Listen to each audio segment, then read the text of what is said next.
বাংলাদেশের সংবিধানের অন্যতম প্রণেতা ও গণফোরামের এমিরাত সভাপতি ডক্টর কামাল হোসেন মনে করেন, বর্তমান সংবিধান বাতিল করা একেবারেই অনুচিত হবে।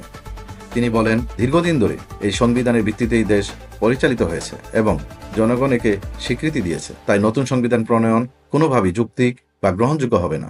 রাজধানীর সুপ্রিম কোর্ট আইনজীবী সমিতি মিলনায়তনে ৭২-এর সংবিধান ও প্রস্তাবিত সংস্কার শীর্ষক এক আলোচনা সভায় তিনি একথা বলেন। এই সভার আয়োজন করেন বাংলাদেশ গণতান্ত্রিক আইনজীবী সমিতি।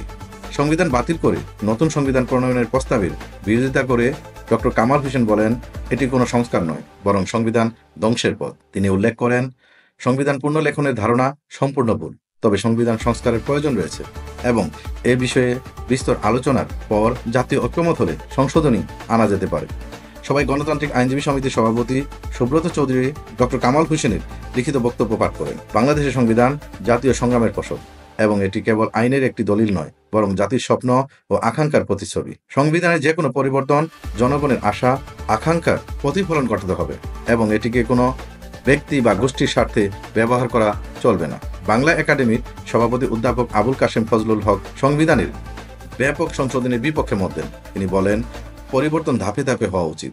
রাজনৈতিক দলগুলো রাজনীতি থেকে দূরে সরে গেছে বলে মন্তব্য করে তিনি বলেন, এই বাস্তবতায় গণতন্ত্রের নামে রাজনৈতিক দলগুলো শক্ত অবস্থান ফিরে পাবে না।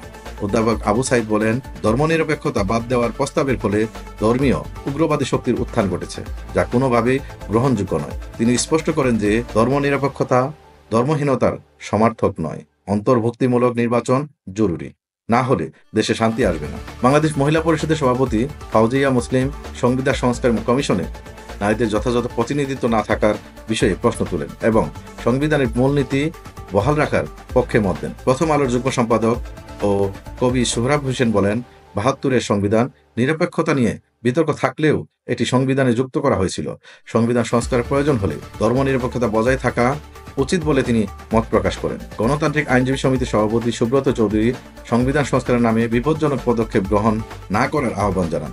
একই সঙ্গে তিনি অবাধ ও সুষ্ঠু নির্বাচনের দাবি তোলেন। গণতান্ত্রিক আইনজীবী সমিতির সাধারণ সম্পাদক মোহাম্মদ জাহিদুল বারী বলেন, সংবিধানের প্রয়োজনীয় সংশোধনীগুলো জাতীয় ঐক্যমতের ভিত্তিতে করা উচিত। বিচারক নিয়োগ কমিশনের সুপ্রিম কোর্ট বারের সভাপতি সহ আরও 2 জ্যেষ্ঠ আইনজীবী রাখার দাবি জানান তিনি। এছাড়া সবাই বক্তব্য দেন জেষ্ঠ আইনজীবী AKM জগলুল হায়দার আফ্রিক, আইনজীবী SM সবুর ও আইনজীবী আবু ইয়াহিয়া। অনুষ্ঠানটি সঞ্চালনা করেন আইনজীবী গুলাম মুস্তফা।